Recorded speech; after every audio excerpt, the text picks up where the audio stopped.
मागच्या भागात आपण शांतादुर्गा मंदिर आणि मंगेशी मंदिर पाहिले। आता आपण आलो आहोत basilica of Bom Jesus church या ठिकाणी। मित्रांनो, चॅनल सबस्क्राइब करून बेलवर क्लिक करा, जेणेकरून नवनवीन व्हिडिओचे नोटिफिकेशन येत राहील। तेही कसं लगेच।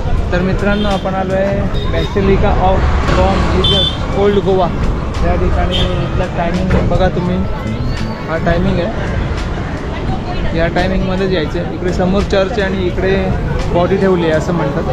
तर आतमध्ये जाऊन बघूया आपण आता काय काय आहे बघण्यासारखं। मागचं झाड बघा, प्रचंड मोठं झाड आहे, खरंच जपली पाहिजेत अशी झाडं। चर्चच्या बाहेर या ठिकाणी एक माहिती फलक आहे।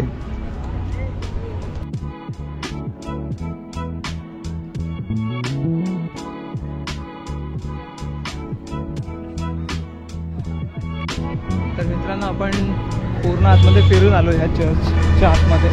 तर जे सेंट फ्रान्सिस झेवियर त्यांचं इथे शेव ठेवलेलं आहे आतमध्ये, आणि अजूनही बऱ्यापैकी आहे ते दिसतं तुम्हाला।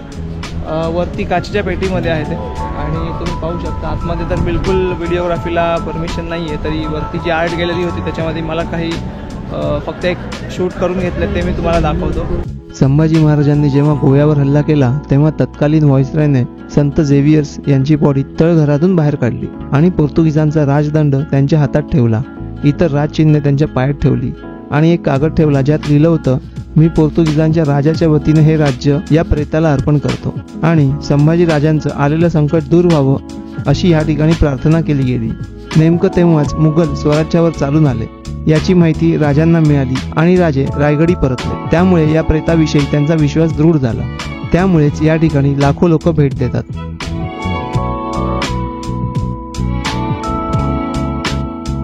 तर अशा पद्धतीने हे आपण फिरून इथपासून समोरच्या गेटने आपण दरवाजातून बाहेर आलो आहोत, आणि आता आपण समोरच्या चर्चला जाऊया।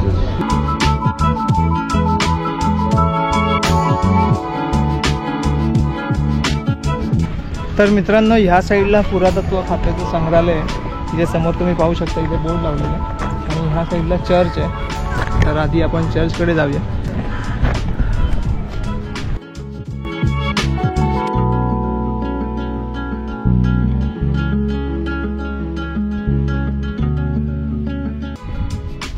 तर मित्रांनो, आपण चर्चच्या समोर येऊन थांबलोय। त्याआधी इथला समोरचा परिसर बघा, खूप छान आहे, सुंदर आहे, मनाला खूप शांती मिळते।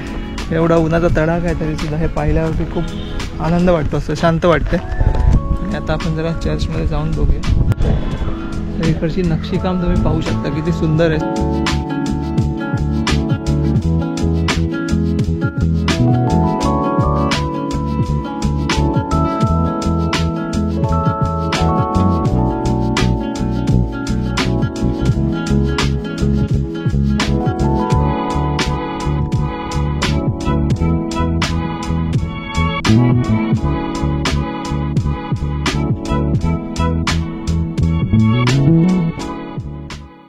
या चर्चमध्ये जाण्यासाठी पण ड्रेस कोड आहे, त्याचा फलक इथे लावलेला आहे।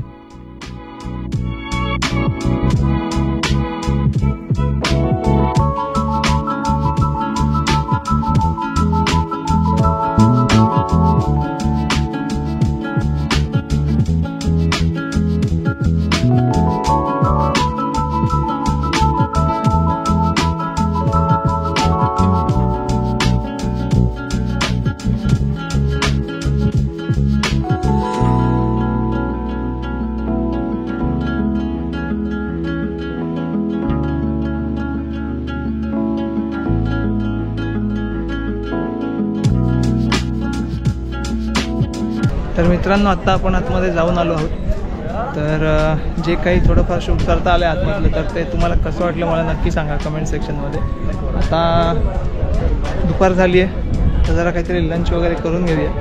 त्याच्यानंतर मग आईचा बड्डे पण सेलिब्रेट करायचाच आहे, केक वगैरे घ्यायचा होता, आणि गोव्यात आलो आहे म्हटल्यावरती जर नॉनव्हेज नाही खाल्लं तर मग काय अर्थ आहे। तर त्यामुळे प्रयत्न आहे नॉनव्हेज खायचा। तर मित्रांनो, आपल्याला एल्विस आणि ऋषी भेटलेले आहेत, दोघं पण लंडनचे आहेत आणि इकडे गोवा फिरायला आले। हा गोव्यातच आहे आणि हा नेपाळचा आहे. पण स्थायिक झालेत लंडनमध्ये. कधी इन फ्युचर जर आपण आलो तिकडे तर नक्कीच भेटूया. चलो, thank you, nice to meet you. चला, ओके, चलो बाय. चला तर मित्रांनो, आता आपण जाऊया जरा लंच करायला. आणि खूपच क्राऊड आला आता तर. आणि या ठिकाणी आता काही लोक जी USC होती, फुल रिटायर्ड लोक सगळी होती. तर असं कळलं की ते लोक शिपने आल्यात, म्हणजे त्यांचं शिप इकडे थांबलं कोस्टल एरियावरती. आणि मग ते लोक इकडे फिरायला आले आणि मग नंतर परत शिपमध्ये बसणार आणि परत पुढे कुठेतरी जातील, असा त्यांचा प्रवास सुरू आहे. तर मित्रांनो, आपण आईच्या बड्डेसाठी केक घ्यायला आलो आहोत. तर आता इथे आलो आहे. तर विचारलं जरा मेसेज करून कुठला हवा आहे, तर बोलले की स्ट्रॉबेरी घे म्हणून. तर मग स्ट्रॉबेरी घेऊया. तर मित्र स्ट्रॉबेरी दे. आणि मी त्यांच्यासारखा ड्रेस कोड असल्यामुळे जरा काय कन्सेशन मागूया, आपण देतात का बघूया.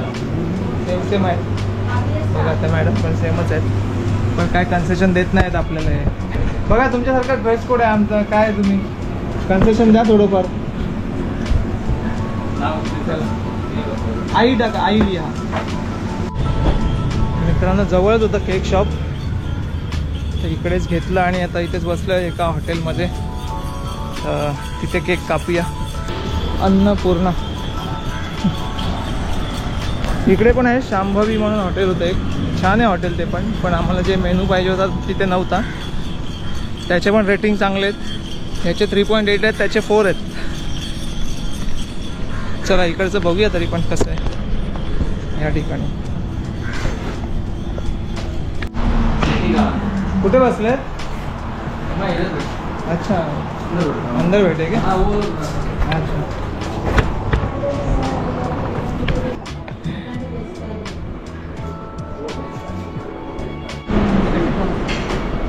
Happy birthday to you, happy birthday to you, happy birthday dear Ai, happy birthday to you.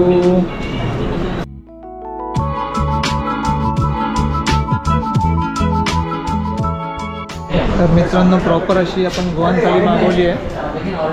पण झालं आहे असं की भात तर जास्ती खात नाही, चपाती नाही आहे. आता सांगितली चपाती द्या म्हणून, नुसत्या भातावर तिथं काय आपल्याला जमत नाही. काय तुमची एकच थाळी आहे का? चिकन थाळी. तर मित्रांनो, आता आपण इकडनं निघालो आहे. जेवण वगैरे झालं. आता जाऊया बीचला. कुठल्या बीचला चाललो आहे? कुठल्या बीचला चाललो आहे आपण? कलंगूट किंवा बागा, दोन्ही बाजूलाच आहे. तिकडे जाऊया. चला. तर मित्रांनो, आपण कलंगूट बीच जवळ येऊन पोहोचलो आहे. आता बऱ्यापैकी गर्दी आहे. नुसती लोक आंघोळी करून आलेली दिसत आहेत समुद्रातून. आणि एक टाईपचे कपडे घातल्यामुळे असं वाटतं काय क्रिकेटची टीम वगैरे झाली आहे की काय. समोर बघा समुद्र, पण जरा डोळे जाम दिखले जातात. आपल्याकडे आहे ना, हे लावायला पाहिजे होतं ना. काय झालं? झालं काम. तुला कशाला लावून दे. इथे आल्यापासून बघतोय सगळेजण नुसते वेगवेगळ्या प्रकारच्या गोष्टी आहेत, पण जास्ती करून टॅटूवालेच येत आहेत. सारखे विचारतात टॅटू काढणार का, टॅटू काढणार का. म्हटलं नाही, टॅटूच काढ म्हटलं, माका नाही काढायचा. जाम गर्दी आहे रे. काय लोक आंघोळी करतायत, शाही स्नानासाठी आल्यात. तर आत्ताच आम्ही इथे जरा थोड्या मागे होतो. तर इथे सुद्धा तुम्ही वाचू शकता माझ्या पे टॉयलेट नाही. तर असंच बऱ्याच ठिकाणी सगळीकडे इथे कुठेही आलं तरी सगळ्या गोष्टी पे करूनच आहेत. चिक्कार गोष्टी आहेत, म्हणजे तुम्हाला पे केल्याशिवाय बऱ्याच गोष्टी बघताच येत नाही आहेत. तर आम्ही जे कालसुद्धा गेलो होतो बिग फूट आणि त्याच्यासमोरचं जे हाऊस वगैरे होतं, तर या सगळ्या गोष्टी पेच आहेत. आणि आत्ता तिथे एक मुलगा होता, तो सगळं म्हणजे तो त्याच्या बापाला विचारत होता, त्याच्या पिताश्रींना विचारत होता की इकडे सगळ्या गोष्टी पे करून काय आहेत, एवढा गरीब आहे का हा गोवा. आता ते काय आपल्याला माहिती नाही, पण गोव्याच्या गव्हर्नमेंटने ते विचार करायला पाहिजे की लेडीजसाठी सुद्धा टॉयलेटची सोय नसते कुठेच.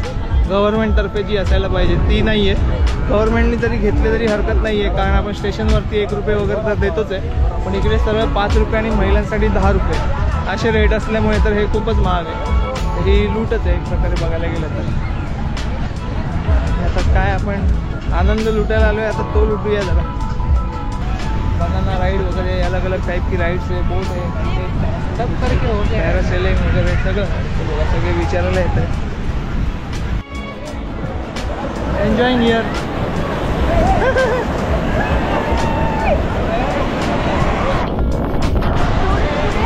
पुढे नाही चल बारा इकडे बघ.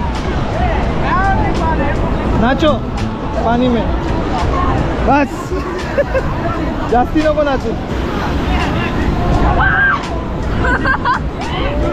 पब्लिक बघ कशी एन्जॉय करते. हे तर अजून भारी काम चाललंय. मग घेतोय मगामध्ये पाणी घेऊन तिकडे टाकतोय.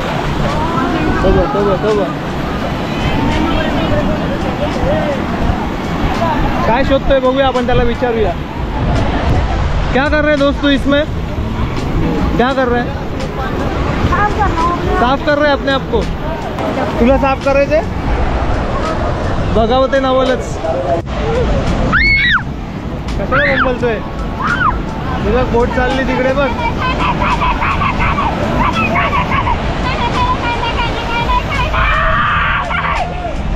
चल मागे हो चल.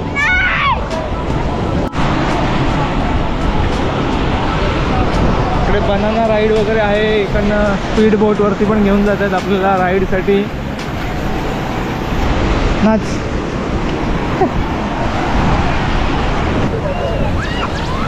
लहान मुलं एन्जॉय करतात.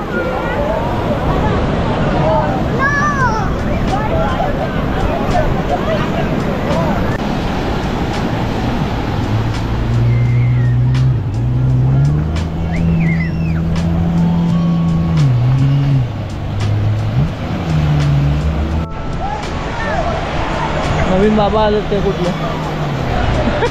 लोकांचं काय चालतं काय कळत नाही. फुल एन्जॉय. हे बघ केवढं लहान पोरगे.